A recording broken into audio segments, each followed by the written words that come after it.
लेकिन वो जो रिवोल्ट है ना, वो वैसे रिवोल्ट हैं जिनको ज़्यादा तवज्जो नहीं दी गई है। तो बहुत ही इंपॉर्टेंट टॉपिक रिवोल्ट ऑफ 1857, यहाँ से प्रॉपर इंडियन मॉडर्न हिस्ट्री आपका स्टार्ट हो जाएगा। रिवोल्ट ऑफ 1857 पहले अगर आपने पढ़ा नहीं पढ़ा वेल एंड गुड, लेकिन रिवोल्ट ऑफ 1857 इज, अगर मैं कहूँ इंडियन मॉडर्न हिस्ट्री का इंपॉर्टेंट चैप्टर, तो मोस्ट इंपॉर्टेंट पोर्शन है ये आपको करना ही करना है। इसके बिना आप आगे आपको परेशानी होगी, क्योंकि यहाँ पे आप बहुत सारे एक्ट्स, बहुत सारे नियम, रूल वगैरह को देखोगे। तो ये टॉपिक आपको बिल्कुल भी मिस नहीं करना है। अब देखिए रिवोल्ट ऑफ 1857 ही क्यों है, 1860 क्यों नहीं है, 1840 क्यों नहीं है? क्योंकि अगर ठीक तरीके से देखें, क्योंकि अगर हम ठीक तरीके से देखें तो कब ब्रिटिशर्स प्रॉपरली आए हैं, हासिल कर लिए थे 1609 में आए, उसके बाद चीज़ें चली हैं। फिर हम देख रहे हैं कि सबसे पहला एक्ट 1773 में आया है ना? इसके बाद हम देख पा रहे हैं कि 1857 में आकर के इंडियंस ने सबसे पहला विद्रोह किया है। 1857 को the very first war of independence भी कहा जाता है। कहीं नोट बना के लिख लेना कि द रिवोल्ट ऑफ 18, समझ में आ रहा है Abhishek? The revolt of 1857, the revolt of 1857 is known as the very first war of independence, the very first war of independence।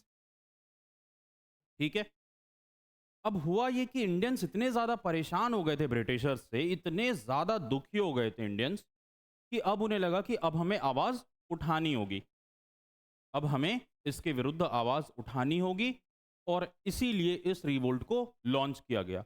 कुछ चीज जो आपको माइंड में रखनी चाहिए जब आप रिवोल्ट ऑफ 1857 पढ़ेंगे। रिवोल्ट ऑफ 1857, मुस्कान बताइए, आप पढ़ चुकी हैं, कौन से एरिया में ज्यादातर एक्टिव रहा है? नॉर्दर्न पार्ट ऑफ इंडिया में। कौन से पार्ट में?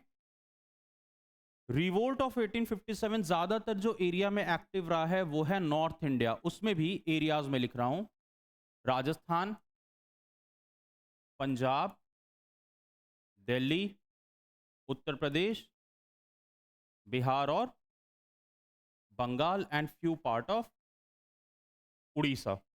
ये वो एरियाज हैं जहां पे रिवोल्ट ऑफ 1857 लीड किया गया है, जहां पे रिवोल्ट ऑफ 1857 लीड किया गया है। और इसका हॉटस्पॉट है, कौन है हॉटस्पॉट? दिल्ली। दिल्ली को रिवोल्ट ऑफ 1857 का हॉटस्पॉट इसलिए कहा गया है क्योंकि उस वक्त दिल्ली में बैठे हुए थे मुगल शासक बहादुर शाह जफर, और इन्हें कहा गया कि आप लीडर बनो इस रिवोल्ट के। ऑन पेपर बूढ़े हो चुके थे, जंग लड़ी नहीं जा रही थी, बहुत ज़्यादा खस्ता हाल में मुगलिया सल्तनत चला गया था इस वक्त।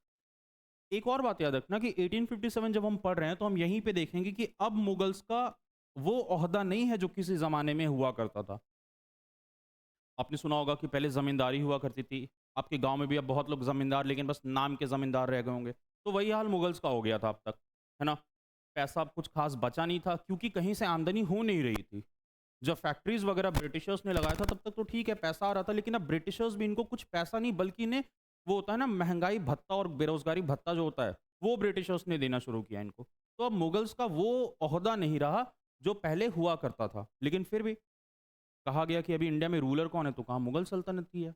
इसी के लिए राजस्थान, पंजाब, उत्तर प्रदेश, बिहार, बंगाल और उड़ीसा के जितने भी स्वतंत्रता सेनानी थे, जितने भी द लीडर ऑफ रिवोल्ट थे, उन्होंने अपने लीडर को कहां पे चुना? दिल्ली में, जहां पे मुगल का शासन था और जहां पे बहादुर शाह जफर बैठे हुए थे। क्लियर है यहां तक की बात? अब देखते हैं वो रीजंस, अब देखते हैं वो सारे चीज जिसके कारण 1857 का रिवोल्ट हुआ। लेकिन उससे भी पहले 1857 का ही रिवोल्ट सबसे पहला रिवोल्ट था या नहीं था, ये कहने में लोग थोड़े कतराते हैं। ऐसा इसलिए क्योंकि बहुत सारे रिवोल्ट पहले हो रहे थे, जिसमें से सबसे था सन्यासी रिवोल्ट, पागलपंथी रिवोल्ट, और बहुत छोटे छोटे लोग रिवोल्ट कर रहे थे आदिवासी के ग्रुप में, छोटे छोटे जगह। मान लो कि बिहार में ही हो रहा है तो हजारीबाग में, क्योंकि उस वक्त झारखंड नहीं था, तो हजारीबाग में हो रहा है। अगर बंगाल में ही हो रहा है तो मुर्शिदाबाद में हो रहा है, उत्तर प्रदेश में हो रहा है तो लखनऊ के छोटे छोटे गांव में हो रहा है। लेकिन 1857 जैसा बड़ा रिवोल्ट नहीं हुआ था तब तक, जब तक इन हर एक जगह के लोगों ने डिसाइड किया कि हमें चलना है और रिवोल्ट को लीड करना है, और एक कम से कम पहला वॉर करना है ब्रिटिशर्स पे। ये रिवोल्ट कामयाब तो नहीं हो पाया उतना जितना चाहते, क्योंकि इसकी कामयाबी तभी तय थी जब तक हमें आज़ादी मिल जाती। अगर आज़ाद हो जाते हम लोग तो ये कामयाब होता। लेकिन बहुत हद तक इसने ब्रिटिश शासन के, कहते हैं ना, कुर्सी को, सिंहासन को हिला देना, वो काम किया। और वो काम जैसे ही हुआ, वैसे ही ईस्ट इंडिया कंपनी के हाथ से बागडोर को हटा करके क्वीन ने अपने हाथों में बागडोर ले लिया कि नहीं, अगर आने वाले टाइम में एक और ऐसा रिवोल्ट होता है तो हम लोग इंडिया से हाथ धो बैठेंगे। भले ही ये ऑन पेपर कामयाब नहीं हुआ, लेकिन इसने बहुत बड़ा इम्पैक्ट डाला on the history of India. यहीं से बहुत सारे रिवोल्ट के लीडर्स ने अपने, कहते हैं ना, वो इंस्पिरेशन लेकर के आगे बढ़े हैं। यानी रिवोल्ट ऑफ 1857 फेल भले ही हो गया, जो चाह रहे थे हम लोग वो नहीं कर पाए, लेकिन एक बहुत बड़ा माइलस्टोन, मील का पत्थर साबित हुआ, एक बहुत बड़ा इंस्पिरेशन का काम किया आने वाले जनरेशन्स के लिए। क्लियर है यहाँ तक की बात? लिखना शुरू करते हैं, टॉपिक डालेंगे। अभी टॉपिक नहीं, अभी ऐसे करके लिखवाता हूँ, उसे लिखो। It has been almost 150 years. It has been almost 150 years since the Britishers since the Britishers arrived on the coast of India. Since the Britishers arrived on the coast of India. समझ में आ रहा है ना? 150 कह रहा हूँ, ठीक है? On the coast of India. वैसे तो 1600 में आए हैं, लेकिन 150 हम लोग इसलिए कह रहे हैं क्योंकि 1773 के टाइम पीरियड से ये लोग एक्टिव हैं। ठीक है, आगे लिखेंगे इसमें। In all these years,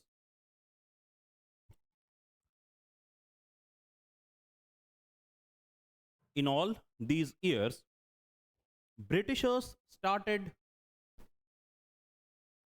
in all these years, Britishers started molesting Indians.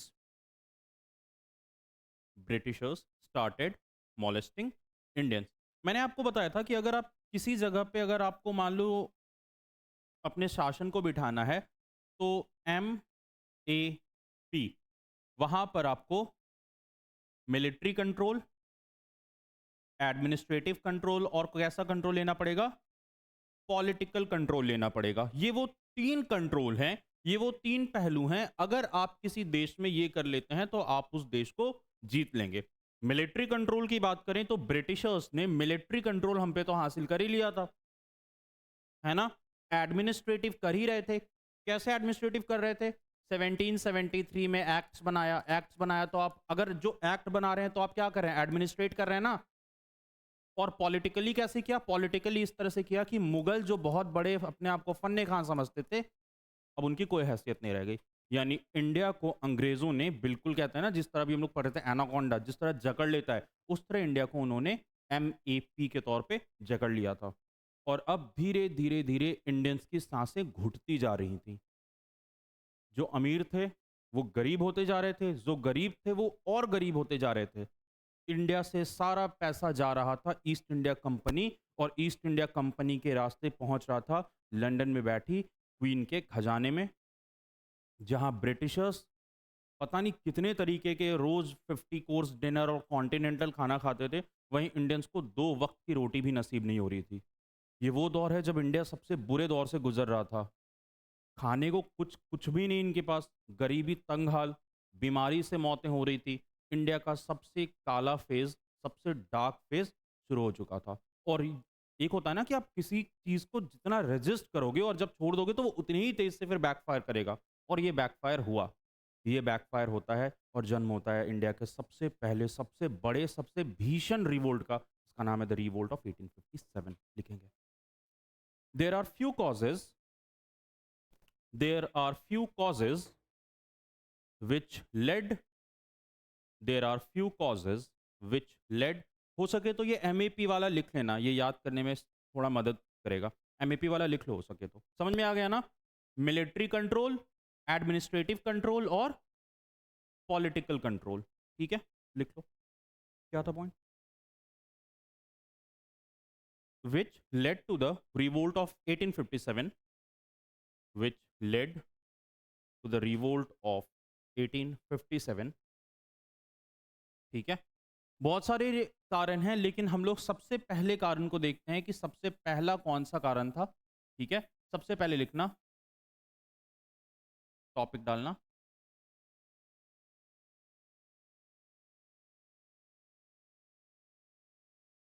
Economical cause.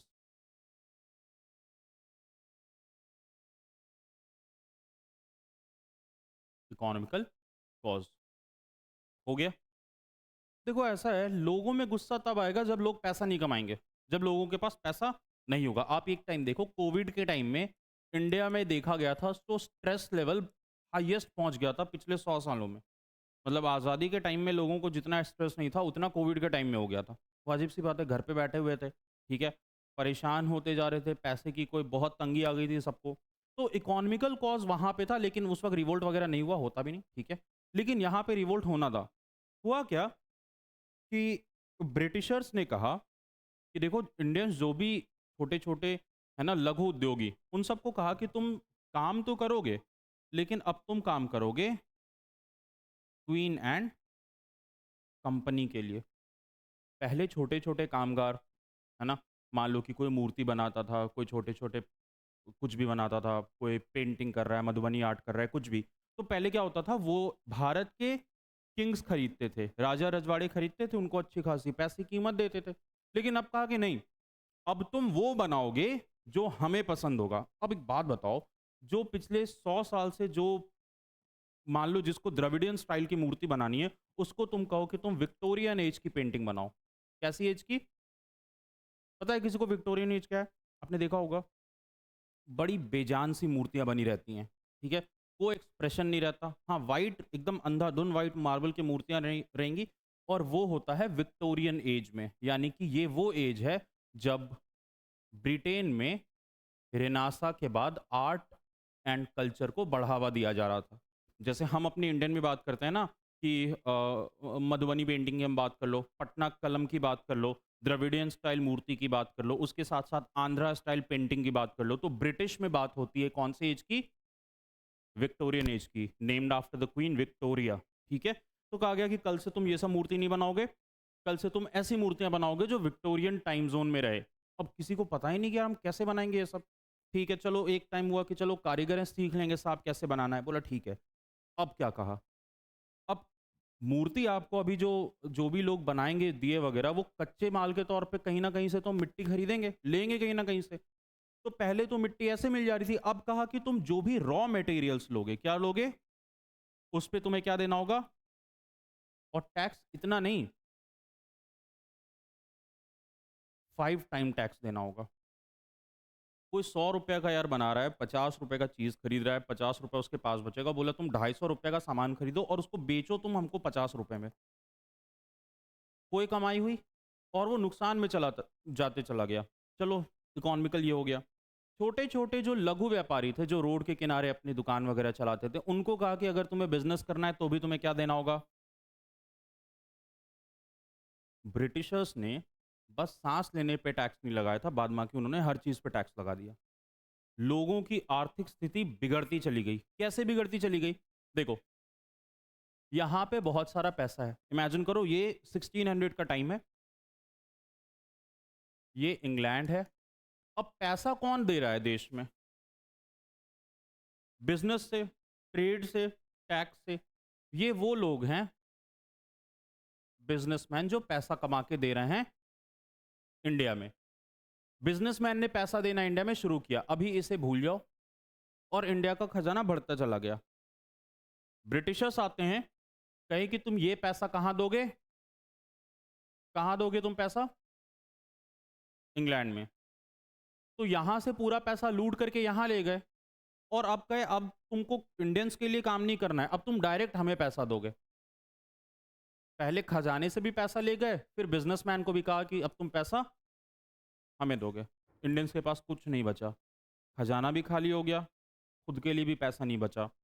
और इकोनॉमिकल कॉज में जो सबसे ज्यादा तकलीफ हुई वो इन लोगों को थी, handicraftsman, small businessman, painters, art and sculptures. तो ये लोग जो छोटा मोटा बिजनेस करके अपना पैसा कमाते थे, उनकी पूरी तरीके से आय बंद हो गई, टैक्स लगने लगा, गरीबी में दिन कटने लगा। लोग सुसाइड करने लगे। और सबसे और इकोनॉमिकल कॉज में जिन्होंने रिवोल्ट लीड किया, ये वही लोग थे। यानी इकोनॉमिकल कॉज में रिवोल्ट लीड हुआ है by handicraftsman, small businessman, painters, art and sculpture. समझ में आई ये? ठीक है।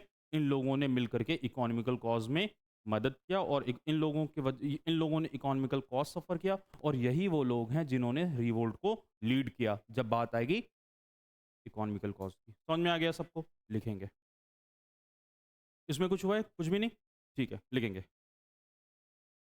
द ईआईसी पॉलिसी, ईआईसी समझ में आ रहा है ना? East India company. The EIC policy, the EIC policy always, the EIC policy always worked as a python, अजगर की तरह। always worked as a python, लिख रहे हो Neeraj? worked as a python, ठीक है। it slowly started draining, draining मतलब होता है निचोड़ना। it slowly started draining, it slowly started draining the wealth and economy power of Indians, slowly started draining the wealth and economy power of Indians, ठीक है, clear है? the most affected the most affected people were the most affected people were, कौन लोग थे इसमें affected? बताओ last bench, कौन लोग सबसे ज्यादा अफेक्टेड हैं इसमें? इकोनॉमिकल कॉज में सबसे ज्यादा किनको तकलीफ हुई? बताओ नीरज। हाँ, स्मॉल बिजनेसमैन, पेंटर, जो छोटा मोटा काम करते थे, ठीक है, लिखेंगे। Was most affected by the small businessman, लिख लो जो जो स्मॉल बिजनेसमैन थे, जो पान वान का ठेला वगैरह लगाते थे, ठीक है, स्मॉल बिजनेसमैन। हो गया? आगे लिखेंगे। The rate of taxes, the rate of taxes went extremely high, the rate of taxes went extremely high। कौन से चीजों पे टैक्स? कौन से चीजों पे टैक्स? रॉ मटेरियल्स पे। went extremely high, ठीक है। The artist hands craftsman,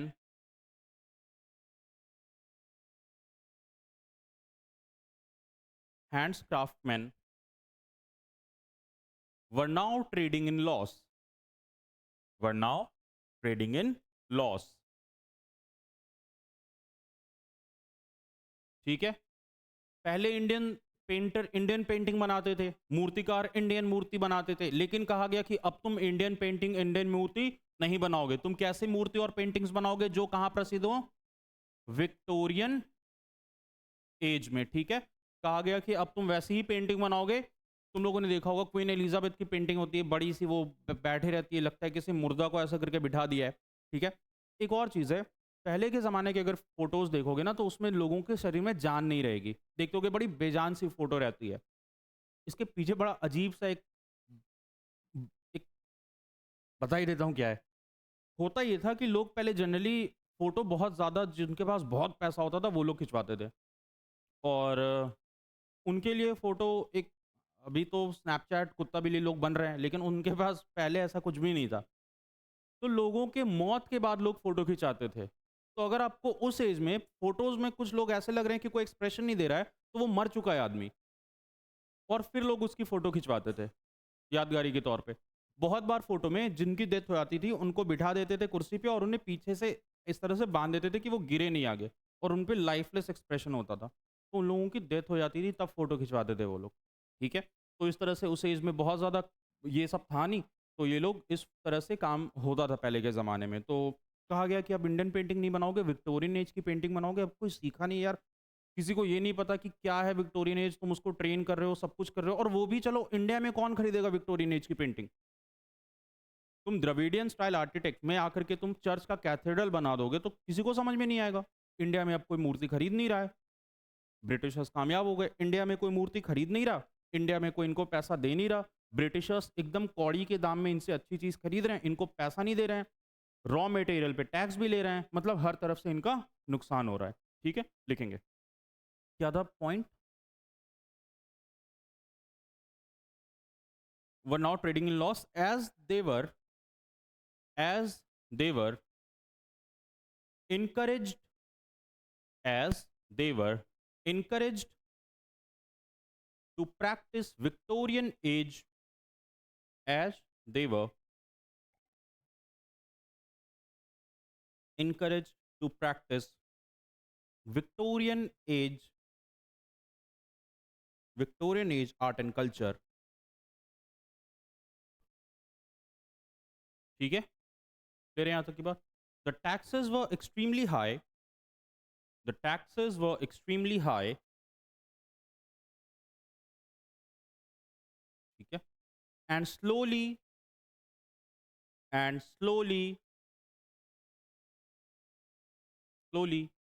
the Indian market and slowly the Indian market went in extreme loss, went in extreme loss.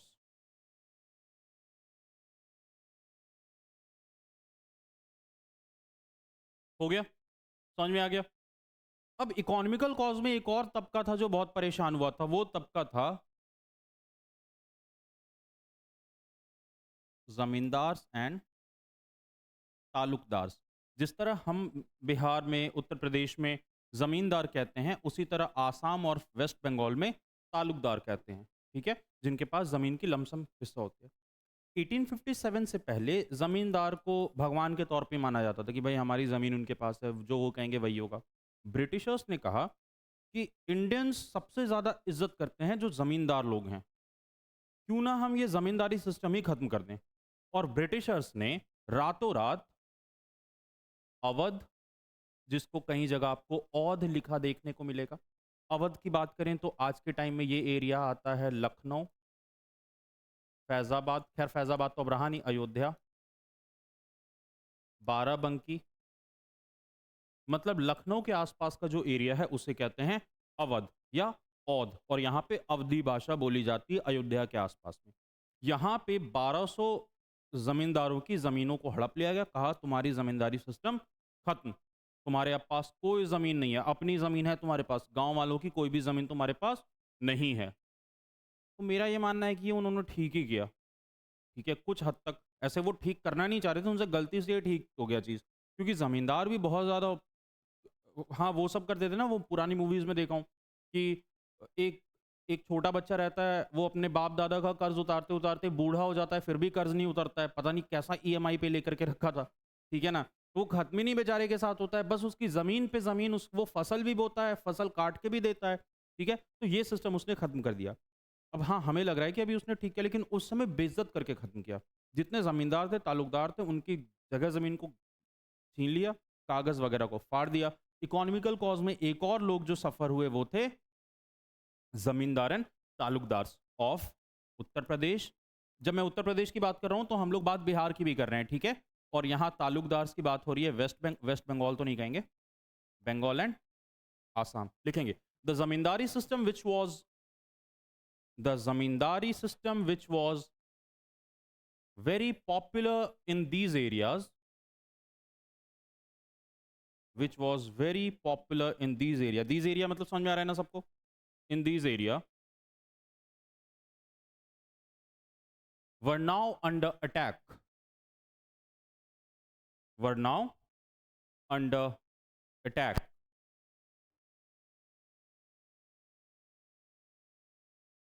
ठीक है, अच्छा देखो, जमीन छीनना बस जमीन का लॉस नहीं था जमींदार के लिए उनकी इज्जत की, ये कहता ना, उनसे इज्जत छीन लेना, वो भी था। उनकी पगड़ी वगैरह फेंक दी गई। और अब जमींदार को ऐसा लगा कि हम लोग एक तो ये लोग भी उड़ते होंगे हवा में कि हम ही लोग राजा हैं, है ना, दूसरों की जमीन हड़प रहे हैं, जो भी, मैं ये नहीं कह रहा हूँ सारे जमींदार ऐसा करे, लेकिन कुछ ना कुछ ने तो किया होगा। ठीक है, जिसकी वजह से ब्रिटिशर्स को भी लगा कि नहीं, इनके पीछे हम लोग को जाना चाहिए। तो अब जमींदारों को लगा कि यार हमसे जमीन नहीं इन्होंने बस छीनी है, पैसा गया तो गया, हमारा रुतबा और इज्जत भी चला गया। और इसीलिए बहुत सारे ज़मींदार भी इसमें हिस्सा लिए, लड़ने में नहीं गए कि भैया हम लड़ेंगे नहीं, लड़ने से हमको डर लगता है। पैसा वगैरह चाहिए तो हम पैसा देने को, इन्वेस्ट करने को तैयार हैं। लड़ने का काम के लिए जो छोटे-मोटे मज़दूर वगैरह थे, ये लोग गए कि हम लड़ने का काम करेंगे। पैसा देने का जो काम था, वो इन लोगों ने किया। ठीक है? यानी ज़मींदार को भी बहुत ज़्यादा लॉस हुआ। देखेंगे this step this step this step not only snatched, snatch मतलब समझ में आ रहा है ना? छीनना। Not only snatched land from zamindars, not only lands from zamindar but also their status in village, status in village। WhatsApp वाला स्टेटस नहीं, स्टेटस मतलब होता है किसी का ओहदा। ठीक है, यहाँ पे वो बात हो रही है।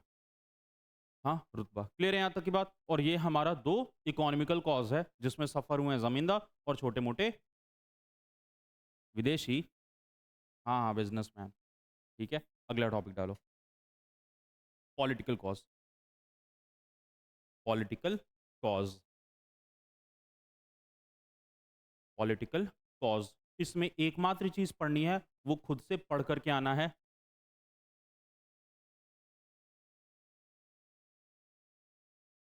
डॉक्ट्रिन ऑफ लैप्स, होमवर्क लिखो। समझ में आया अभिषेक? ये पढ़ना है, डॉक्ट्रिन ऑफ लैप्स है क्या। अब ये क्या है, इसमें मैं बता देता हूं पढ़ना क्या क्या है। इसे लागू किसने किया, ठीक है, इसका रिजल्ट क्या हुआ, ठीक है, और इसमें क्या क्या इसका कॉन्सिक्वेंसेस था। मतलब इसमें क्या क्या पॉइंट्स ऐसे थे जिसकी वजह से डॉक्ट्रिन ऑफ लैप्स आया है। एक छोटी सी बात बता देता हूं, डॉक्ट्रिन ऑफ लैप्स ये है कि कोई भी राजा अगर अपने बायोलॉजिकल सन के बगैर उसकी मौत हो जाती है तो वो सारी की सारी जो जमीन है, सारी की सारी रियासत है, वो कहाँ जाएगा। और इसका सबसे बड़ा जो एक सेक्टर था, जो सबसे बड़ा एरिया जो इससे परेशान हुआ, वो था झांसी। ठीक है, क्योंकि किंग की मौत हो गई थी बिना किसी बायोलॉजिकल सन के, जिसकी वजह से ईस्ट इंडिया कंपनी ने कहा कि हम पूरी की पूरी झांसी को ले लेंगे अंदर। कौन से एक्ट के,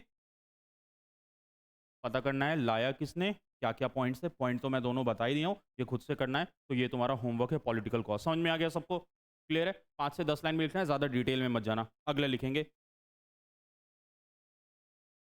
अगला डालना टॉपिक सोशल एंड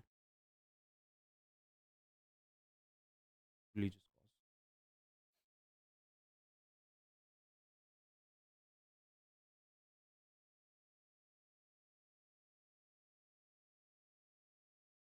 हो गया? याद करो पोर्तुगीज के टाइम ऑफ इन्वेजन को। पोर्तुगीज के इंडिया में फेल होने का मेन रीजन था कि वो बहुत ज्यादा रिलीजियस ऑर्थोडॉक्स थे। क्या थे? बहुत ज्यादा। क्या मतलब है इसका? धर्म को लेके बहुत ज्यादा। ब्रिटिशर्स ऐसे थे? नहीं थे, तब तक नहीं थे, 1773 तक। क्योंकि उनका मोटो क्या था कि एक बार हम लोग राज करना शुरू कर देंगे, पैसा कमाना शुरू कर लेते हैं, वरना गरीब लोगों को धर्म बदलने के लिए दो रोटी काफी है, उनका हम लोग धर्म परिवर्तन कर देंगे। बस एक बार यहाँ से बहुत सारा पैसा और जो अमीर लोग हैं उनको गरीब कर दें। और हुआ भी यही। 1773 के बाद में से, अच्छा ये जो सोशल और रिलीजियस कॉज है, इसमें कुछ ठीक ठाक कॉज भी है, जिनमें से ब्रिटिशर्स ने सती प्रथा को बैन किया, विडो रीमैरिज को कहा कि नहीं होना चाहिए, ठीक है, गर्ल एजुकेशन की पॉलिसी को बढ़ाने का काम किया। लेकिन जो इंडियंस मूर्ख थे, उन्हें यह लग रहा था कि ये सारी चीजों से छेड़छाड़ करके हमारे हिंदू धर्म को खराब किया जा रहा है। ठीक है, अब ये जो गर्ल एजुकेशन वाली बात है, ये बस हिंदू में भी नहीं, सिर्फ नहीं, मुस्लिम्स में भी थी कि मुस्लिम्स लड़कियों को भी पढ़ने नहीं दिया जाता था। ब्रिटिशर्स ने कहा कि हम जहां भी हैं वहां पे हम सती प्रथा नहीं होने देंगे। सबसे पहले, लेकिन सबसे पहले यूरोपियंस जिन्होंने सती प्रथा के खिलाफ आवाज उठाई है, वो पोर्तुगीज थे। पोर्तुगीज ने गोवा में सती प्रथा को पूरी तरह से बैन कर दिया था उन लोगों ने। ठीक है, अब देखो, एक जो सही चीज है हिंदुइज्म के बारे में, कि जो गलत है उसे हम लोगों ने ठीक करके हम लोग आगे बढ़े।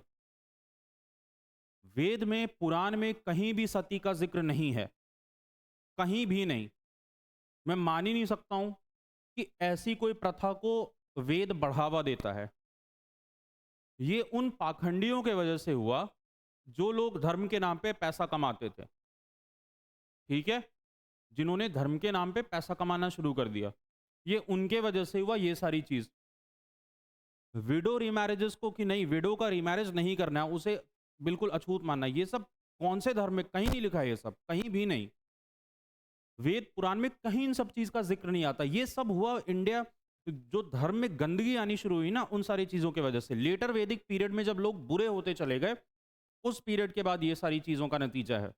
तो अगर ब्रिटिशर्स ने सती प्रथा और विडो रीमैरेज और गर्ल के खिलाफ ये पढ़ाई के लिए उन्होंने आवाज़ उठाई तो बहुत अच्छा काम किया इन लोगों ने। ये काम बहुत पहले हो जाना चाहिए था।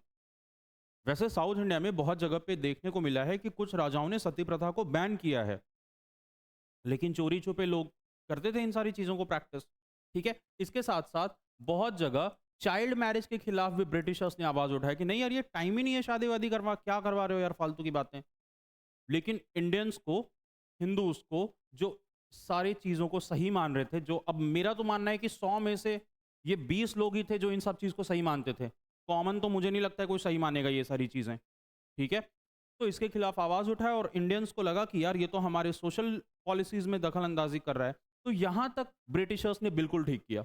लेकिन अब उन्होंने कुछ खराब काम भी किया। टैक्स, हिंदूज़ के टेम्पल्स पे और मुस्लिम्स के मॉस्क पे। एक एक्ट बनाया रिलीजियस डिसेबिलिटी एक्ट।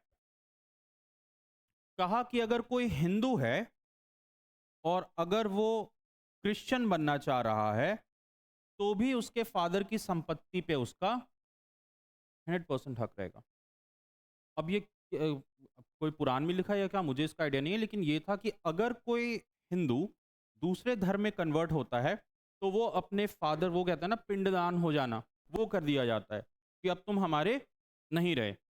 ब्रिटिशर्स ने कहा यार ये तो बहुत, ये तो एकदम हमारे जो हम लोग कन्वर्जन कर रहे हैं उसमें रेजिस्टेंस का काम करेगा। तो क्या किया जाए, बोला एक काम करते हैं, एक एक्ट बनाते हैं और कानूनी तरीके से लीगल कर देते हैं कि अगर हिंदू क्रिश्चियन बन रहा है तो भी उसके फादर के संपत्ति पे उसका पूरा हक होगा। यानी अब जो हिंदू डर के मारे कि यार बाप की संपत्ति से हाथ धो बैठेंगे, नहीं मिलेगा संपत्ति, अब जनार्दन को जॉन बनने में कोई दिक्कत नहीं था कि फादर की प्रॉपर्टी भी रहेगी, कोई दिक्कत भी नहीं है, इंग्लिश वाइन भी पिएंगे। ठीक है, बहुत जगह ये देखा गया है बंगाल वाले रीजन्स में कि जो टीन एज हिंदूज कन्वर्ट हुए थे वो हुए थे दरअसल नॉन वेजिटेरियन फूड, क्या बेवकूफ लोग थे यार, और वाइन के वजह से। इन दो वजह से, क्योंकि हिंदुज्म इसकी इजाजत नहीं देता था और उन लोगों को किसी ने खिला पिला दिया होगा, तो बोला कि देखो अब तो तुम्हारे पास संपत्ति भी रहेगी, क्रिश्चियन भी रहोगे, केक भी खाने को मिलेगा चर्च में, नॉनवेज और हाँ वाइन भी मिलेगा, तो अब तो सारा कुछ है तुम्हारे पास कन्वर्ट होने को। बोला बस अब हमको कन्वर्ट कर दो, कुछ लेना देना नहीं है। यानी ब्रिटिशर्स ने 18 रिलीजियस डिसेबिलिटी एक्ट, होमवर्क है पता करके आना रिलीजियस डिसेबिलिटी एक्ट किसने लागू किया है। ठीक है, रिलीजियस डिसेबिलिटी एक्ट को किसने लागू किया है, इस तरह से एक्ट बना करके कहा कि कोई दिक्कत नहीं है, आराम से घूमिए फिरिए, कोई प्रॉब्लम नहीं है। ठीक है, एक और इन्होंने एक्ट बनाया था जनरल सर्विस एनलिस्टमेंट एक्ट, वो मैं बता दूंगा। इसमें था कि अगर पहले था, पहले के ज़माने में अगर कोई इंडियन वाटर बॉडी को तैर करके, ओशन को तैर करके दूसरे देश जाता है तो उसका धर्म, ब्रिटिशर्स ने कहा कि यार एक तो हमारे पास वैसे भी लोग कम है लड़ाई लड़ने के लिए, इंडियंस को कहते हैं कि अगर तुम नहीं जाओगे, जहां भी कोई इंडियन आर्मी में है, रॉयल ब्रिटिश आर्मी में है, उसे जब भी क्वीन का ऑर्डर आएगा, जब भी जनरल, उसके जनरल का ऑर्डर आएगा, उसको कहीं भी सर्व करने के लिए जाना होगा। कहा साहब हमारी खत्म हो जाएगी रिलीजन, बोला ऐसा कुछ नहीं होगा, बोला तुमको उसके अलग से पैसा भी देंगे। ठीक है, पैसा दे रहे हो हमको कोई दिक्कत नहीं है। और इस तरह से ब्रिटिशर्स ने अगर ये अच्छे काम किए तो यहाँ पे इन लोगों ने गलत काम भी किया ताकि क्रिश्चियन मिशनरीज को बढ़ावा दिया जा सके। क्लियर है यहाँ तक की बात, समझ में आ गया सबको? सोशल और रिलीजियस कॉज लिख लेते हैं, लिखेंगे। Unlike Portuguese, unlike Portuguese, Britishers, unlike Portuguese, Britishers did not made mistake. Britishers did not made mistake of being religious orthodox. Portuguese की तरह ये लोग कट्टर नहीं थे। ठीक है, British agenda was clear, British agenda was clear, ठीक है, that after that after we control India, bracket में मैप, समझ में आ गया, जब भी मैं मैप बोलूंगा तो मिलिट्री, एडमिनिस्ट्रेटिव, पॉलिटिकल है, ठीक है, we control India by map, after that we control India by map, after that we will carry on, after that we will carry on with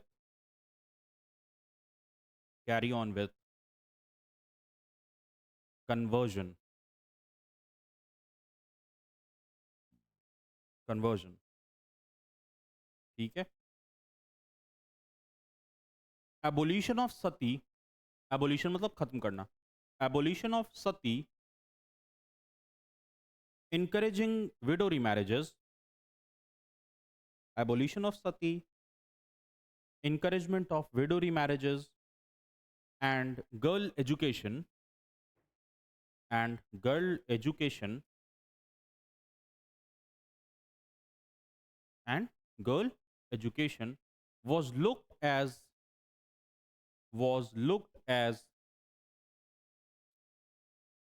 social interference.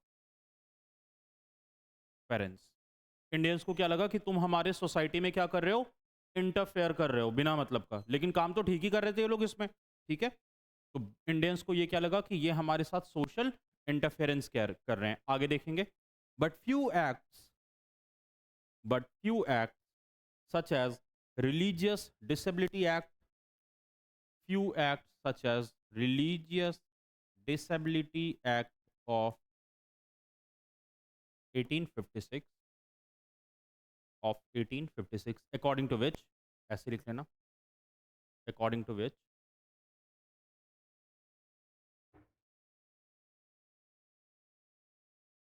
क्या है ये, अगर कोई रूल कोई change कर रहा है, हिंदू मुस्लिम कोई भी चेंज कर रहा है अपने धर्म को, तो उसके फादर की प्रॉपर्टी पे उसका लीगल हक होगा, लिखेंगे anyone who wants to get converted,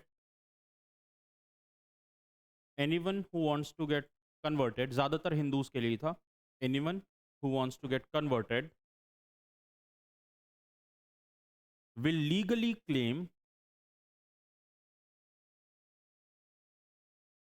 legally claim on his father's property,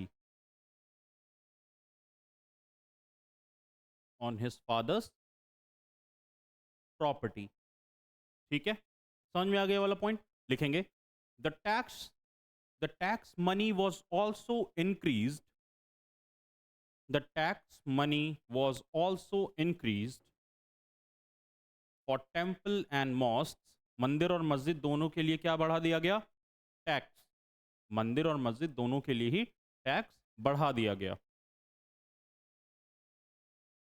ठीक है, क्लियर है यहां तक की बातें, और यहां पे हम देख पा रहे हैं कि ये सोशल और रिलीजियस, इससे गुस्सा किस में आ गया, हिंदू में भी आया, मुस्लिम में भी आया, सोसाइटी में भी आया, और ये हमारा कैसा कॉज है, सोशल एंड, ठीक है, लिखेंगे all this steps taken by Britishers, all these steps taken by Britishers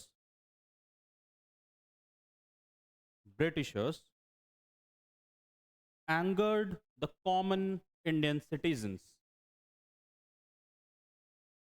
angered the common Indian citizen, clear है यहाँ तक की बात, angered the common Indian citizen, ठीक है, and this was also one of the major causes, and this was also one of the major causes of revolt. समझ में आ गया सबको, क्लियर है यहाँ तक की बात, ठीक है, क्या कह रहे हो, मेजर कॉज ऑफ रिवोल्ट, कितना हुआ, कितने हम लोग पॉइंट लिखे हैं, अरे कितने कॉजेस के पॉइंट हुए ये पूछ रहा हूँ, 3, एक और लिखो,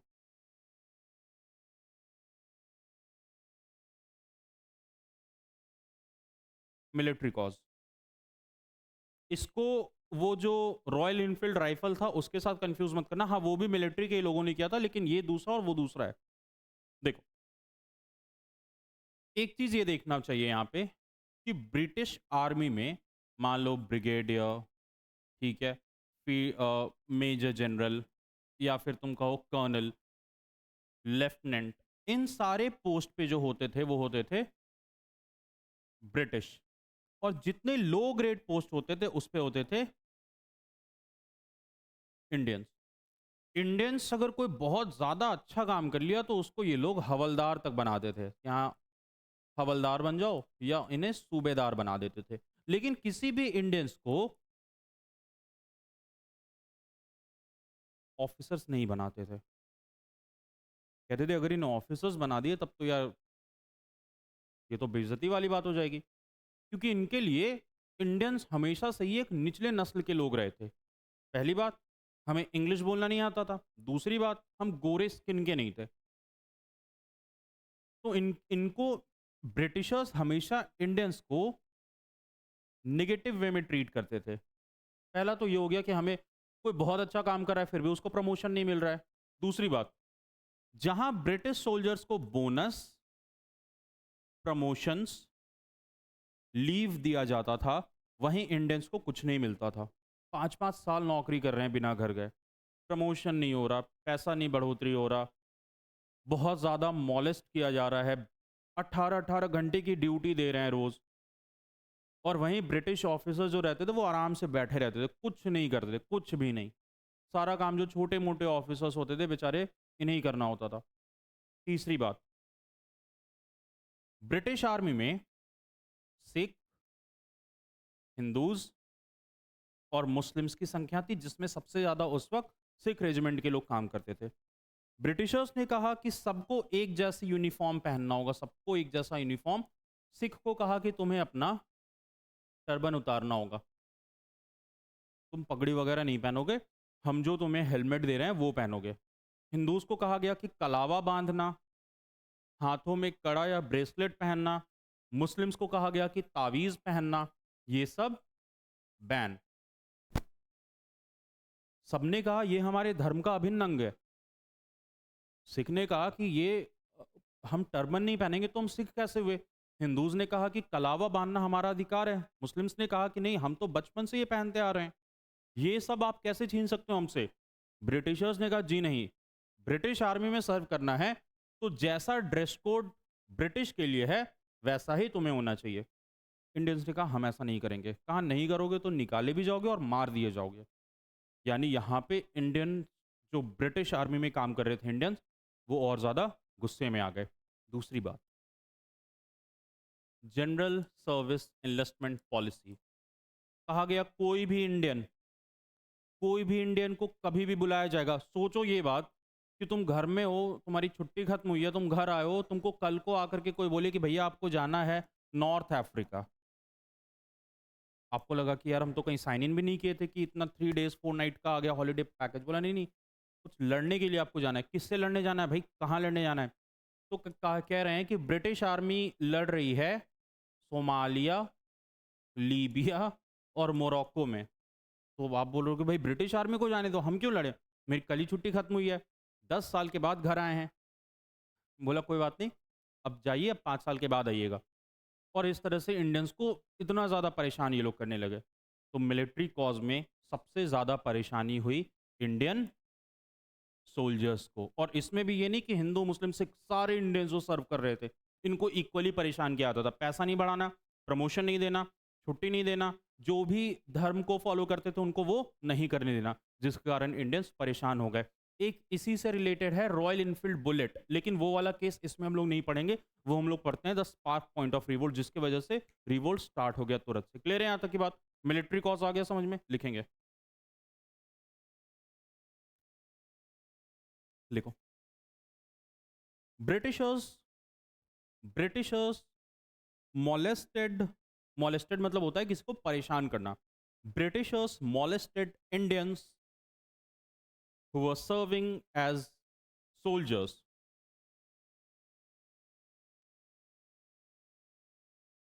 who were serving as soldiers, ठीक है, who were serving as soldiers। the high ranks were given to the high ranks were given to British officers. The high ranks were given to British officers, whereas Indians whereas Indians were used to serve Indians were used to serve लिखो used to serve on low ranks on low ranks. Apart from this, apart from this, Indians were not allowed to take leave. Apart from this, Indians were not allowed to take leave. They were not awarded promotion. They were not awarded promotions. ठीक है? As well as promotions, as well as bonuses.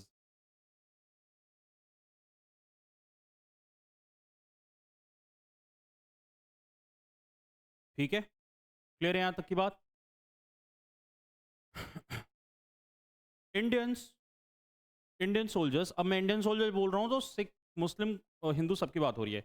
Indian soldiers were not allowed to follow their religious practices. Indian soldiers were not allowed to follow the religious practices. अब पता है ना सबके, ये मैं लिखवाऊंगा नहीं कि सिख के लिए टर्बन, पता है ना सबको, समझ में आ गया? ठीक है? were not allowed to follow religious practices. ठीक है? जैसे तिलक नहीं लगाना है, कलावा नहीं बांधना है. अगर कोई मुस्लिम मान लो हज से आया है तो अगर उसने दाढ़ी रखी है तो वो नहीं रखना है. मतलब पूरी तरह से तुमको क्या बनना है? ब्रिटिश. ठीक है यार, जब हमें प्रमोशन दे नहीं रहे हो, पैसा नहीं दे रहे हो, तो क्यों हम बने ब्रिटिश? ठीक है. खैर, लेकिन ये सारी चीजें हुई जिसके वजह से लोगों का धार्मिक भी नुकसान हुआ. लिखेंगे in that time for Hindus, in that time for Hindus crossing of water body, in that time for Hindus crossing of water body. क्या मतलब होता था? जो नदी या समुद्र पार करके गया उसका धर्म खत्म हो गया. क्या था point? Water body meant meant that their religion is vanished, खत्म हो चुका है, उनका धर्म खत्म हो चुका है. But according to Lord कैनिंग्स,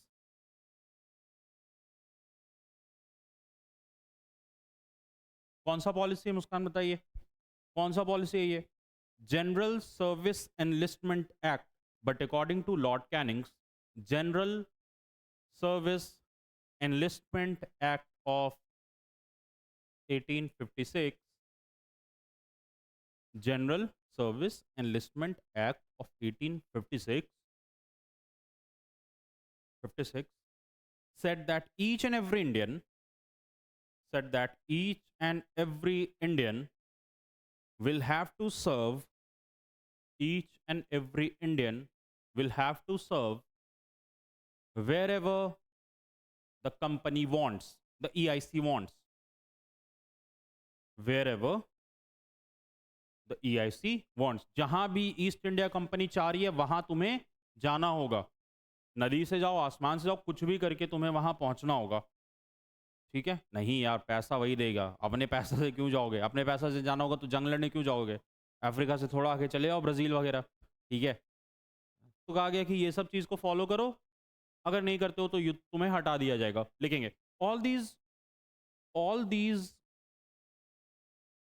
resulted in all these resulted in angered all these resulted in angered situation all these resulted in angered situation of Indian soldiers of Indian soldiers. Clear है यहाँ तक की बात? समझ में आ गया सबको?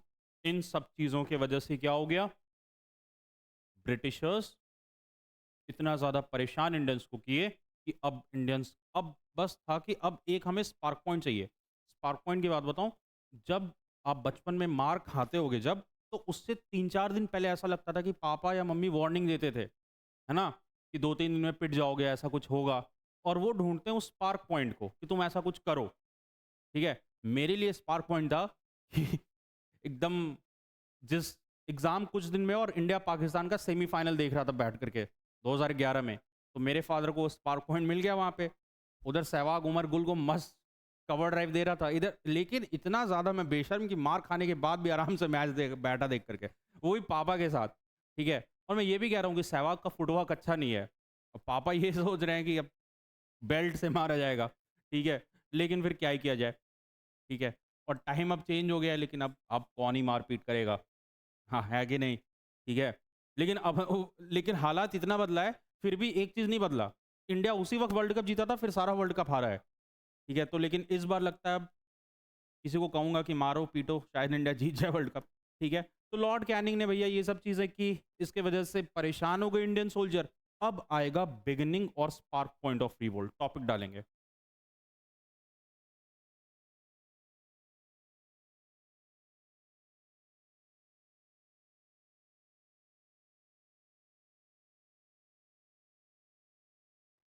Spark point of revolt.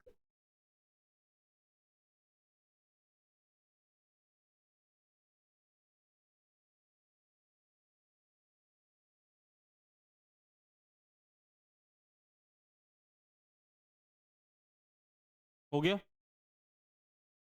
2 चीज़ है जो यहाँ पे ध्यान रखना होगा। पहला,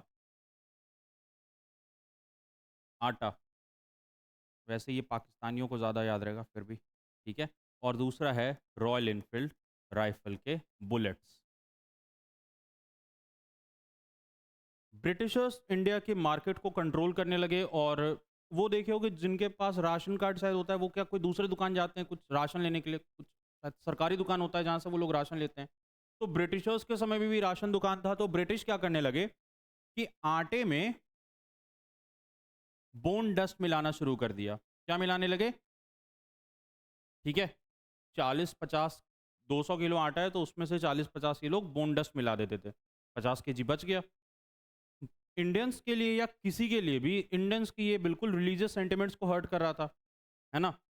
अब कोई शुद्ध शाकाहारी है, वो रोटी दूध खा रहा है, उसमें पता चला कि उसको कंकड़ में, वो अपनी वाइफ़ को ही बिल्कुल बोल रहा है कि कैसे बनाई हो, बिल्कुल इसमें पता नहीं कंकड़-वंकड़ आ गया है। लेकिन वो था बोन डस्ट। वो तो एक कदम आगे ही बढ़ गया था, मार-पीट करने लगा। ठीक है? बोन डस्ट वगैरह मिलने लगा। ख़ैर, पता चला कि ऐसा है। लोगों में बहुत ज़्यादा कि यार क्या खिला दिए भाई, धर्म ही भ्रष्ट कर दिए।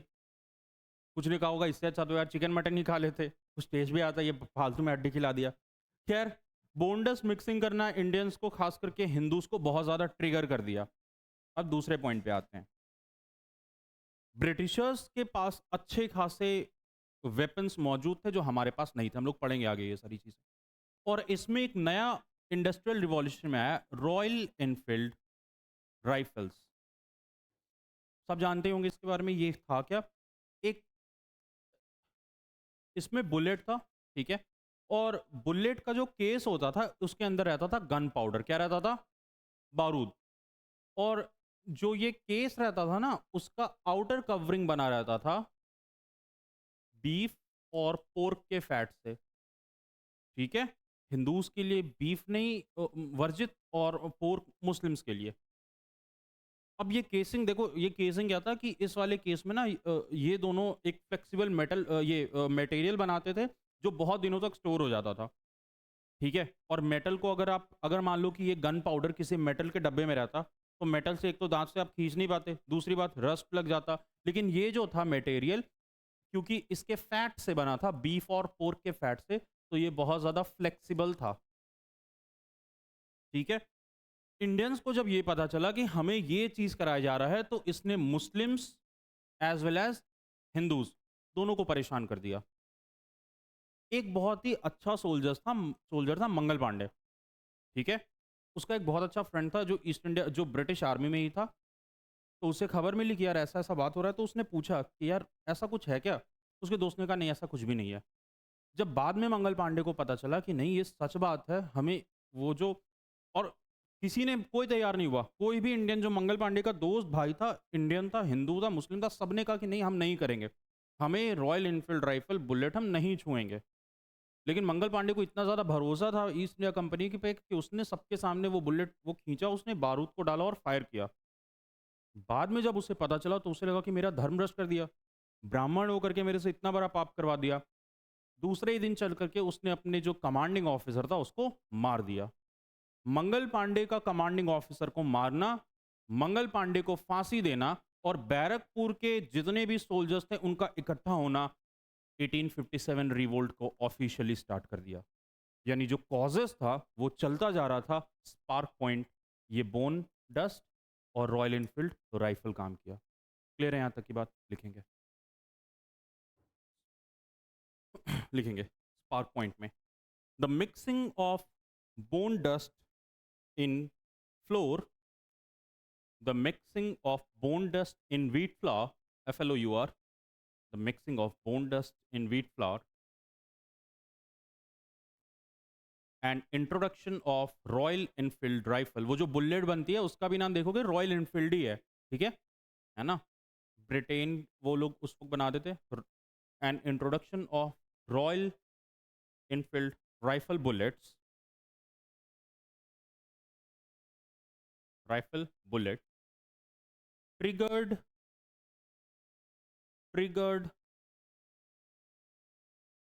इंडियन सोल्जर्स, क्योंकि बुलेट का काम तो सोल्जर्स को ही है, इंडियन सोल्जर्स को। ठीक है, लिखेंगे the newly introduced rifle, the newly introduced rifle had cartridge, लिख दे रहा हूं कार्ट्रिज, ये है ना, ये वाला जो है had cartridge made up of fat of beef and pork. जो कार्टिलेज था वो किस चीज से बना था? The pork of beef and pork, fat of beef and pork. ठीक है,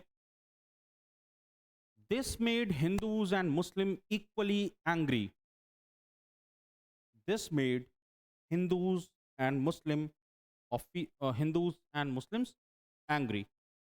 ठीक है, as this was a direct attack on their religion, as this was a direct attack on their religion। हो गया? क्लियर है यहां तक की बात? ठीक है, ये था spark point of revolt. Next topic डालेंगे beginning of revolt, beginning of revolt.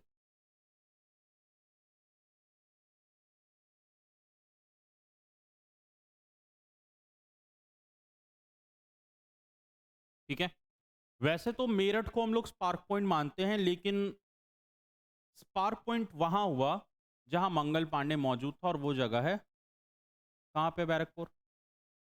पता करके आना है। 34th 34th इन्फेंट्री रेजिमेंट का एक यंग ऑफिसर्स, एक यंग सोल्जर मंगल पांडे को जब कहता है कि तुम्हें फायरिंग करना होगा, तो उसे कोई प्रॉब्लम नहीं थी फायरिंग करने में। फायरिंग की उसने, घर चला गया। कुछ दिनों के बाद पता चला ये सारी बात है। दूसरे दिन उठा, उसी रॉयल इनफील्ड राइफल से अपने ऑफिसर को मार दिया। ऑफिसर्स के मारे जाने के बाद उसे फांसी दे दी गई। उस पूरे के पूरे सोल्जर्स, ये जो बात हो रही है ये हो रही है उड़ीसा और बंगाल वाले रीजन की। इस रीजन में बहुत ज़्यादा मारकाट हुआ।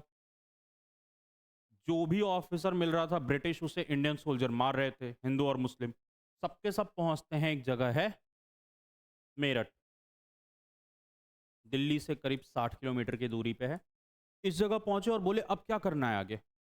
मार के तो उन्हें आ गए, मंगल पांडे शहीद हो चुका है हमारा दोस्त, अब क्या करना है? सबने कहा कि दिल्ली कुछ ही दूर है, चलते हैं हम लोग बहादुर शाह जफर के पास में, और उन्हें कहते हैं ऐसी ऐसी बात है। अब देखो, जैसे जैसे ये लोग वेस्ट बंगाल इस वाले एरिया से दिल्ली पहुंच रहे थे, वैसे ही वैसे कुछ और स्पार्क पॉइंट होते चले गए। पटना, लखनऊ, बीच में वाराणसी, आगे चल करके प्रतापगढ़ वगैरह एरिया, और ये पहुंचना इन्हें यहां था। बहादुर शाह जफर का एक कमांडर था, क्या नाम था बताइए मुस्कान, पढ़िए। बहादुर शाह जफर का एक कमांडर था, उसका नाम था बख्त खान, जो मुगल आर्मी में था। बहादुर शाह जफर ने कहा कि देखो सब कोई आए हैं, कह रहे हैं रिवोल्ट वगैरह करेंगे, पता नहीं क्या है, क्या किया जाए। अब बहादुर शाह जफर को ना कोई खास मतलब नहीं था कि अंग्रेज रहें या जाएं, उन्हें उसे एक मतलब था कि दिल्ली से भागना चाहिए। ये रिवोल्ट के फेल होने का सबसे बड़ा कारण ये था कि सब अपने अपने एरिया को आजाद कराना चाहते थे। मैं किसी के देशभक्ति की भावना पे सवाल नहीं उठा रहा, किसी के साहस पे भी सवाल नहीं उठा रहा, लेकिन वीर कुंवर सिंह चाहते थे आरा आजाद हो जाए, लक्ष्मीबाई चाहती थी झांसी आजाद हो जाए, बेगम हजरत महल लखनऊ की बात कर रही थी, तात्या टोपे कानपुर की बात कर रहे थे, दिल्ली की बात बहादुर शाह जफर की बात कर रहे थे, लेकिन कोई इंडिया की बात ही नहीं कर रहा था कि इन ब्रिटिशर्स को इंडिया से कैसे भगाएं, क्या किया जाए जो ये ब्रिटिशर्स इंडिया से भागें। सबको था कि मेरी अपनी जगह सिक्योर और सेफ होनी चाहिए। इसके ठीक ऑपोजिट ब्रिटिशर्स ने किया। उन्होंने कहा कि छोटे छोटे वॉर तो हर जगह लड़ेंगे, लेकिन कंट्रोल हमें किसको करना है। और यहां हम देख पा रहे हैं कि दोनों के स्ट्रैटेजी में जमीन आसमान का अंतर है ना। और ये एक मेजर कारण बना हमारी रिवोल्ट के फेल होने का। लिखना समझ में आ गया, ये लिखना शुरू करेंगे। The revolt started at Meerut. The revolt started at Meerut, ठीक है, where Indian soldiers from different region, where Indian soldiers from different region gathered. Indian soldiers from different region gathered, such as such as from Rajputana. Rajputana कह रहा हूं तो राजस्थान की बात हो रही है, ठीक है। From राजपुताना, पंजाब, from राजपुताना, पंजाब, ठीक है, उत्तर प्रदेश, लिख लो सारी जगह।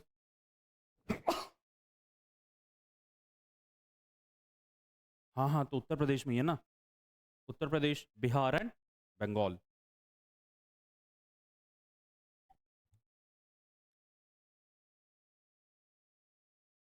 सम पार्ट ऑफ बिहार बंगाल, बिहार, बिहार कह रहा हूं तो उसमें बंगाल भी है, बंगाल कह रहा हूं तो उसमें बिहार भी है, ठीक है, लिखेंगे।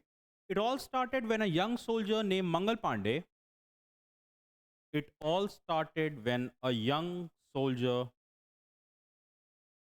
मंगल Pandey of of 34th native infantry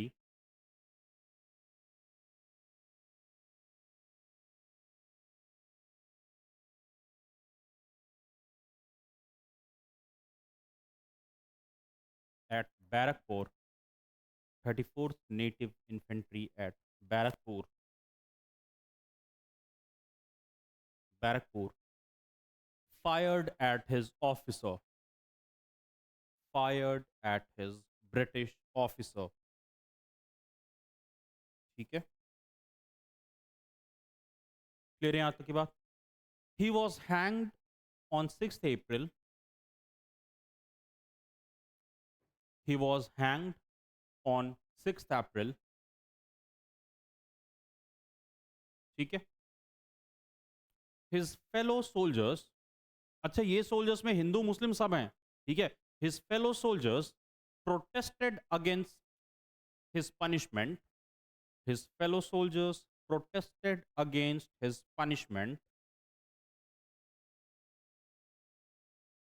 ठीक है, and started the revolt against, किसके against, British officers, and started the revolt, ठीक है, क्लियर है यहां तक की बात। Slowly each and every unit, slowly each and every unit of northern India, slowly, अब ये यूनिट की बात कर रहा हूं तो आर्मी यूनिट की बात हो रही है, ठीक है।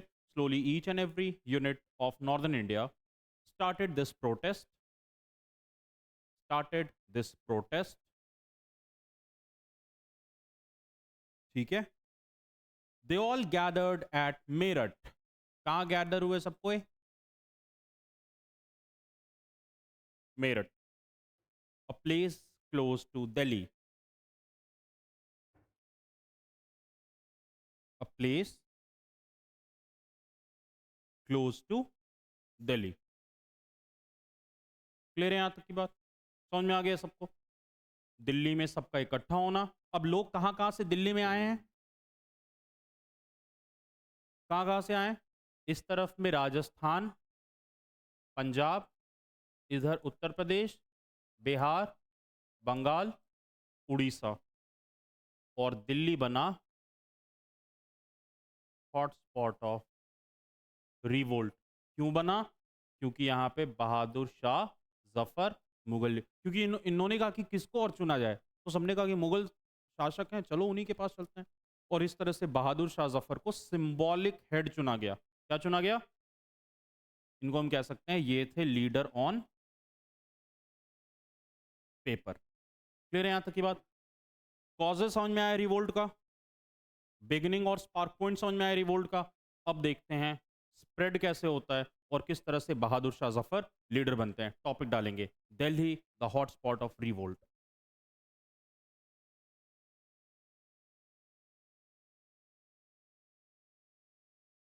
Delhi the hotspot of revolt.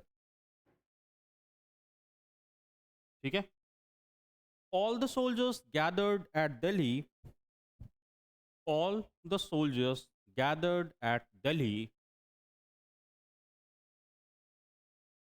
Delhi were waiting for further instructions, were waiting for further instructions.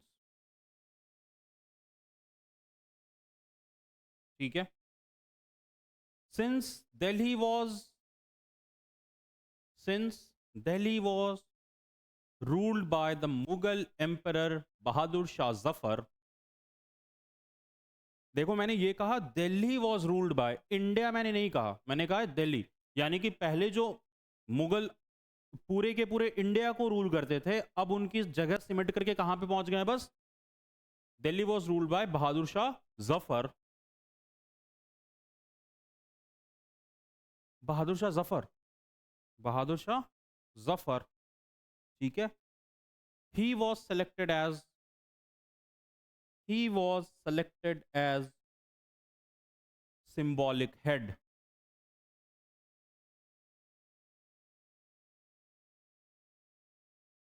Head, या फिर आप इन्हें लीडर ऑन पेपर भी कह सकते हैं। ठीक है, फिर यहां तक की बात।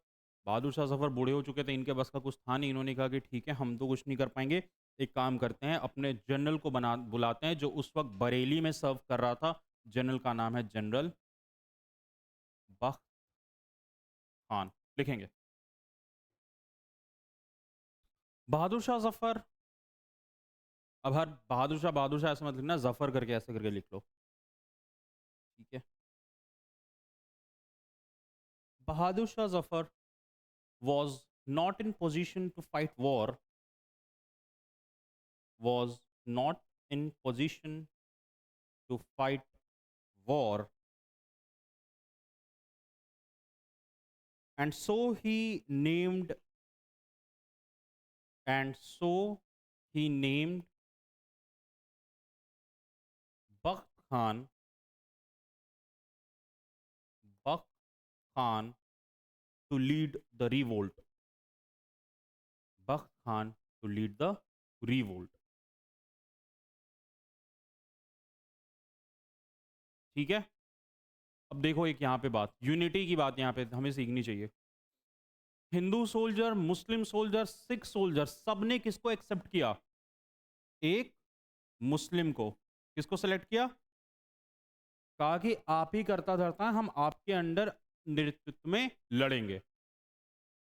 यानी यहां पे हम देख रहे हैं मुस्लिम्स और हिंदू की यूनिटी, है ना? मुस्लिम और हिंदू की हम यहां पे यूनिटी देख रहे हैं। इतना ही नहीं, आगे चल करके हम देखेंगे कि झांसी में जब लड़ाई हुई है ना, तो अफ़गान सोल्जर्स आकर के मदद किए हैं लक्ष्मीबाई की, उन्होंने मदद किया। जब भी रिवोल्ट जब तक हो रहा था, हिंदू और मुस्लिम में बहुत ज़्यादा एकता थी। हिंदूज़ मुस्लिम्स के लिए मस्जिद निर्माण करवा रहे थे, मुस्लिम्स अपने जो स्लॉटर हाउस थे, जहाँ वो लोग नॉन-वेज वगैरह जो भी खा पी रहे थे, उन सबको उन्होंने बंद करवा दिया। यानी कि और सामूहिक तरीके से रक्षाबंधन वगैरह मनाया जाने लगा। तो ये और इसी से इंस्पिरेशन लेकर के कि हिंदू और मुस्लिम में यूनिटी थी, 1905 में जब बंगाल का डिवीज़न हुआ है, तो रवींद्रनाथ टैगोर ने सामूहिक रक्षाबंधन का पर्व मनाया था, हिंदू और मुस्लिम के लिए। तो मैं ये कह रहा था ना कि इंस्पिरेशन लिया गया है 1857 के रिवोल्ट से, तो ये सारी वो इंस्पिरेशन है जो ली गई हैं, ठीक है? तो यहाँ पे हम लोग देख पा रहे हैं कि हिंदू और मुस्लिम्स के बीच में यूनिटी है। बहादुर शाह ज़फ़र एक मुगल शासक, एक मुस्लिम लीडर को सबने हिंदू, सिख और मुस्लिम ने सबने इन्हें एक्सेप्ट किया और इसके वजह से दिल्ली बन गया hotspot of revolt of 1857। Clear है यहाँ तक की बात? अब रिवोल्ट स्टार्ट हो गया, पता चल गया क्या करना है, लेकिन अब सबसे बड़ी दिक्कत वाली बात यह है कि अब करना कैसे है यही किसी को नहीं पता है। तो अब फिर आते हैं उन कॉजेज़ पे, जो लोग परेशान हुए थे। इकोनॉमिकल कॉज में ज़मींदार्स और स्मॉल बिज़नेस ओनर्स, सोशल और रिलीजियस में कॉमन सोसाइटी के लोग, और इस रिवोल्ट में जिन्होंने सबसे ज़्यादा बढ़-चढ़ कर के कुर्बानियाँ दी,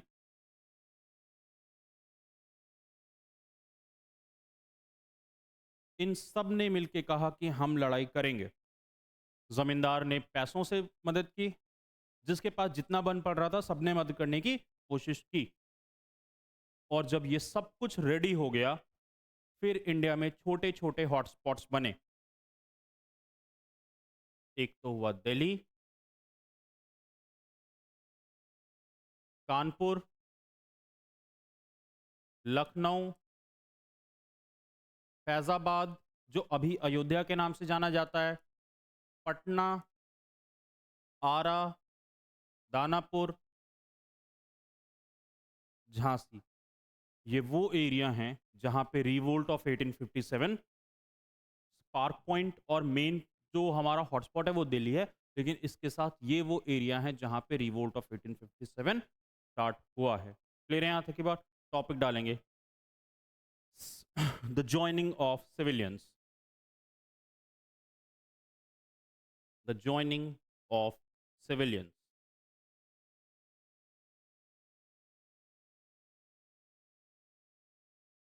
ठीक है, जॉइनिंग ऑफ सिविलियंस लिखेंगे।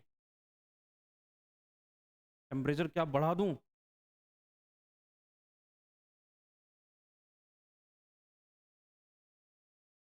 अरे ठीक है यार, ठीक है। सिविलियंस ज्वाइन क्या था, कुछ लिखा है इसमें? नहीं, लिखेंगे। बहादुर Shah Zafar was chosen as symbolic head. Bahadur Shah Zafar was chosen as symbolic head. Delhi was hotspot. Delhi was hotspot.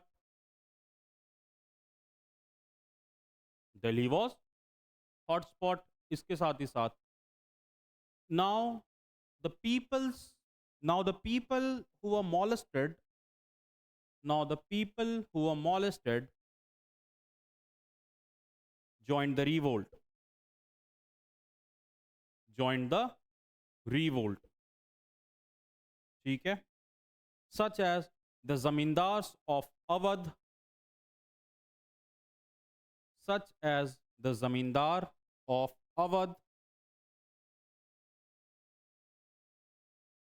Awadh, ठीक है, अवध आज के टाइम का लखनऊ है, ठीक है। Zamindar of Awadh, talukdar of Assam and Bengal, talukdar of Bengal and Assam, plus जो सूद पे पैसा देते थे ना वो लोग भी money lenders, as well as money lenders, ठीक है। They supported this war financially, इन्होंने क्या किया? फाइनेंशियली सपोर्ट किया वॉर को।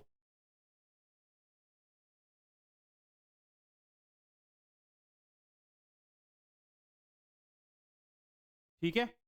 पैसे से मदद करने की ज़िम्मेदारी इन लोगों ने ली। बहादुर शाह ज़फ़र ने तमाम लोगों को लेटर लिखा कि भैया ऐसा है, हम लोग वॉर लड़ने वाले हैं ब्रिटिशर्स के खिलाफ, आप लोग प्लीज़ मदद कीजिए। जो पैसे से मदद कर सकते हैं वो पैसे से मदद करें, जो मैन पावर से मदद कर सकते हैं वो मैन पावर से मदद करें। और इसी तरह लेटर्स उन्होंने लिखना शुरू किया और बंगाल, रोहिलखंड, बुंदेलखंड, बिहार, बिहार में पटना, आरा, मुंगेर, भागलपुर, यहाँ से बहुत सारे लोग अपने घर से बच्चों को भेजने लगे लड़ने के लिए। जिनके पास पैसा नहीं था कि हम पैसे से मदद नहीं कर सकते, उन्होंने अपने बच्चों को भेज दिया लड़ने के लिए। और पूरा का पूरा नॉर्थ इंडिया यूनाइट हो गया ब्रिटिशर्स से लड़ने के लिए।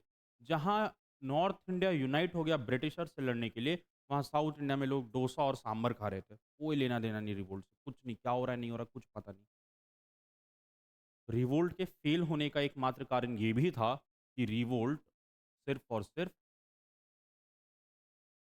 नॉर्थ इंडिया में फैला। दूसरी बात, इस रिवोल्ट में ना बहुत जो पढ़े लिखे एलीट क्लास के लोग थे वो लोग नहीं पार्टिसिपेट किए, क्योंकि एक तो ये कहते थे कि यार, एक तो लोगों को ये भी डर था कि अगर ब्रिटिशर्स इंडिया से चले गए तो वापस में इंडिया में कौन सा दौर आ जाएगा, चोरी करने पे हाथ कटवा दिया जाएगा। सजदा करते रहो उनको दिन भर, वो आएंगे तो वो आ रहे हैं तो फूल उनके लिए बिछाओ। कोई न्याय का कुछ नहीं, कुछ नहीं। कम से कम ब्रिटिश के राज में ये तो है कि चोरी वगैरह करने पे चलो बस जेल भेज रहे हैं, कुछ ना कुछ इंप्रूवमेंट हो रहा है। तो जो पढ़े लिखे जो लोग थे उन्होंने कहा, कुछ पढ़े लिखे लोगों ने अपने डायरी में लिखी है कि this revolt is nothing but it is a circus of uneducated people. ये तमाशा है कुछ अनपढ़ और जाहिल लोगों का। अगर वो पढ़े लिखे लोग इसमें पार्टिसिपेट करते, पढ़ा लिखा अगर उनका होने का कुछ फायदा वो लोग देते यार, तुम पढ़े लिखे हो बताओ कैसे चीजें की जाएं। कम से कम कुछ नहीं कर सकते तो बता दो कि टेलीग्राम कैसे यूज हो रहा है, किस तरह से क्या भेजना है, पत्र कैसे लिखना है, कुछ कुछ भी बता दो। लेकिन जो पढ़े लिखे एलीट क्लास के लोग थे वो इससे दूर रहे। एलीट क्लास छोड़ो, बहुत सारे ऐसे राजा इंडियंस की नहीं मदद करके ब्रिटिशर्स की मदद कर दिए। ग्वालियर, राजस्थान, पंजाब, इन सब जगह के राजा, हाँ सिंधियाज वगैरह, इंडियंस की मदद नहीं किए। आपको मदद नहीं करना था, आप सीधे बोल देते यार हमको इन सब बचने में मत पड़ो, हम आराम से रहना चाहते हैं। तुम ब्रिटिशर्स की मदद कर दिए। इन सारी चीज़ों की वजह से रिवोल्ट हमारा बुरी तरह से फेल हो गया। दूसरी बात, हम लोगों के पास ज़्यादा, और हमें ये भी नहीं पता था कि अगर चलो ब्रिटिशर्स भाग जाएँगे इंडिया से तो आगे क्या किया जाएगा? नहीं पता था हमें कि क्या करना है, ठीक है? तो ये सारी चीज़ें हुई और इस तरह से बहुत सारे लोग रिवोल्ट को जॉइन किए, पैसा-वैसा इकट्ठा हुआ, सबने कहा रिवोल्ट में हम लोग लड़ेंगे। हमने लड़ाई की, अच्छी खासी लड़ाई की। मगर हमारे तीर धनुष और लाठी डंडे, उनके वो जो उनके पास अच्छे क्वालिटी के वेपन्स थे, उससे हम लोग नहीं लड़ पाए। जज़्बा बहुत था लड़ने में, तकरीबन 8 से 10 महीने तक अच्छी लड़ाई लड़ी, उसके बाद धीरे-धीरे सब कुछ कमज़ोर होते चला गया और अंत में रिवोल्ट खत्म हो गया। रिवोल्ट खत्म ज़रूर हो गया, बहादुर शाह ज़फ़र को रंगून भेज दिया गया, झाँसी की रानी की मौत हो गई, तात्या तोपे कहाँ गए पता नहीं, वीर कुँवर सिंह की मौत हो गई, सब रिवोल्ट के बड़े-बड़े लीडर्स खत्म हो गए, लेकिन एक बहुत बड़ी चीज़ कर दी उन्होंने। इंडियंस को ये बता दिया था कि अगर तुम यूनाइट हो जाओगे इनके खिलाफ तो इनको हराना कोई बड़ी बात नहीं है। और वहीं से इंस्पिरेशन लेके 90 साल के बाद इंडियंस आखिरकार ब्रिटिशर से आज़ाद हुए। 1857 का रिवोल्ट अगर नहीं होता तो हमें अपनी ही पोटेंशियल का नहीं पता चलता, है ना?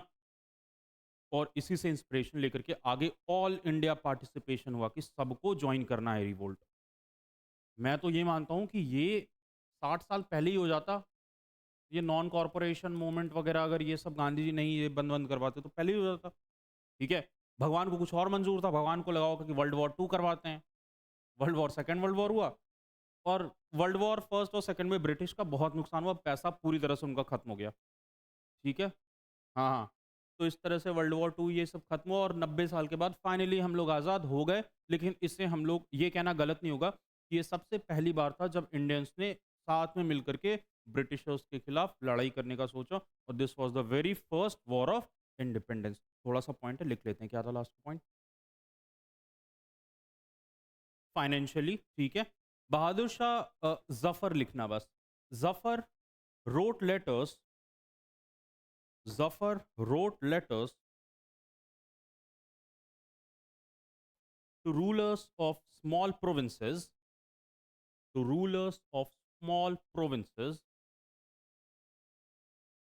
to help in this war financially and by manpower.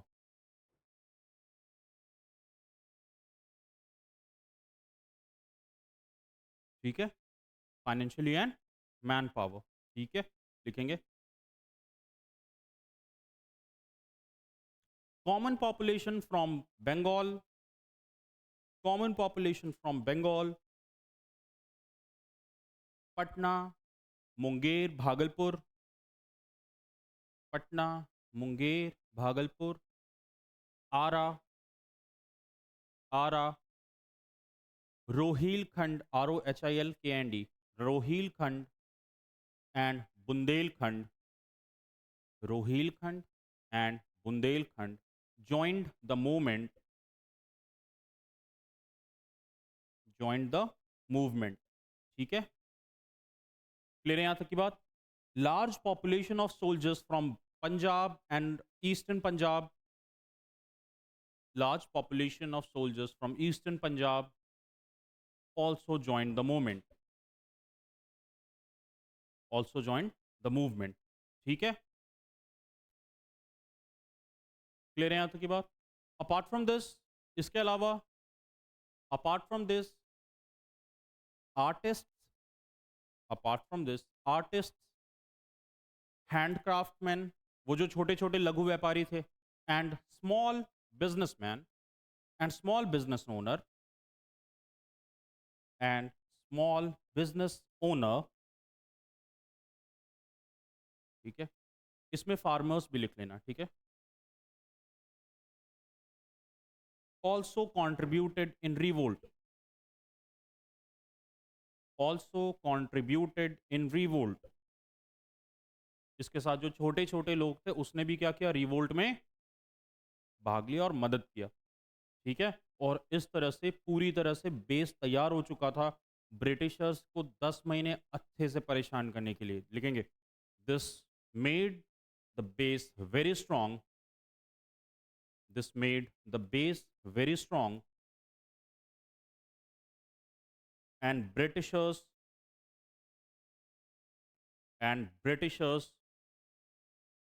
were not expecting, and Britishers were not expecting the war which was coming for them, which was coming for them। Britishers अपने आराम से थे, इधर बहादुर शाह जफर वो वाले मीम पे dance कर रहे थे, टाइम कड़के वाले पे, है ना। तो इस तरह से ये सारा रिवोल्ट वगैरह शुरू हुआ। ब्रिटिशर्स के आने वाले टाइम में बहुत बड़ा नुकसान उठाने वाले थे वो लोग, और इस तरह से बेस तैयार हो गया। इतना ये जो रिवोल्ट है ना, ब्रिटिशर्स के खिलाफ हर जगह लोगों ने लड़ाई की। साउथ अमेरिका में, अफ्रीका में लोग लड़े हैं, यूरोप में लड़े हैं, नॉर्थ अमेरिका में तो आपस में लड़ रहे थे। लेकिन रिवोल्ट ऑफ 1857 ब्रिटिशर्स को सबसे, जो कहते हैं ना, सबसे भारी नुकसान उठाना पड़ा, इसी रिवोल्ट के कारण उठाना पड़ा। क्लियर है यहाँ तक की बात। ये टॉपिक हम लोग यहाँ पे खत्म कर रहे हैं, खत्म नहीं कर रहे हैं, ये टॉपिक हम लोग मिडिल पोर्शन पे पहुंच चुके हैं। आने वाले टाइम में हम लोग देखेंगे कि कौन कौन से कहाँ कहाँ पे लड़ाइयाँ लड़ी गई हैं, रिवोल्ट किस लिए फेल हुआ, और इस रिवोल्ट के बाद भारत में कौन कौन से चेंजेस आए। विद दैट रिवोल्ट ऑफ 1857 के हम लोग 50% में 60% इसे कहूँगा हम लोग टॉपिक कंप्लीट कर चुके हैं। क्लियर है यहाँ तक की बात। ठीक है, आने वाले क्लासेस में, अच्छा कुछ और होमवर्क लिख लो, टॉपिक्स कुछ और लिखो। हाँ, रिवीजन करने के लिए, रिवीजन जो अभी चीज़ें रिवीजन करनी है, पूरा का पूरा चोला एम्पायर, चोला एम्पायर पढ़ो अभिषेक, नहीं अगर पढ़ोगे तो नोट्स ले लोगे। चोला एम्पायर पूरा, Vijayanagara, Vijayanagara, art and culture, art and culture दोनों में पढ़ना है, चोला में भी और विजयनगर में भी। हो गया। Next, advent of Europeans, advent of Europeans और रिवोल्ट ऑफ 1857 का हाफ तक, यानी जितना भी अभी तक पढ़े हो उसका एक बार क्विक रिवीजन करते रहना है। आने वाले टाइम में जो टेस्ट ऑर्गेनाइज होगा उसमें ये टॉपिक्स देखने को मिलेगा। क्लियर है यहाँ तक की बात। ठीक है, आने वाले क्लास में हम लोग देखते हैं और आगे क्या किया जाएगा। ज्योग्राफी, जब ये टॉपिक हमारा, सुनो, इस टॉपिक के खत्म होने के बाद एंशंट में मैं आईवीसी शुरू कर दूंगा। हाँ, आईवीसी के साथ साथ वैदिक पीरियड खत्म कर दूंगा। अगर होगा तो जैनिज्म बुद्धिज्म पढ़ा करके अगर कहोगे तो एंशंट पूरी तरह से खत्म कर दूंगा। हाँ, ठीक है? जैनिज़्म और बुद्धिज़्म पढ़ा करके मैं ये पूरा का पूरा एंशिएंट आपका खत्म करवा दूँगा। अभी जितना भी टाइम होगा, उसमें आपका पूरा एंशिएंट खत्म हो गया। 2 मेन एम्पायर पढ़ चुके हैं हम लोग मेडिवल में, 3-4 और पढ़ करके मेडिवल को भी खत्म कर देंगे और फिर पूरे के पूरे फोकस हम लोग ले आएँगे मॉडर्न इंडियन हिस्ट्री पे। नवंबर एंड तक मुझे लगता है मॉडर्न हिस्ट्री खत्म करके हम लोग बीच-बीच में ज्योग्राफी भी पढ़ते रहेंगे। फिर हम लोग प्रॉपर इस तरह से जाएँगे। क्लियर है यहाँ तक की बातें? Thank you. जय हिंद।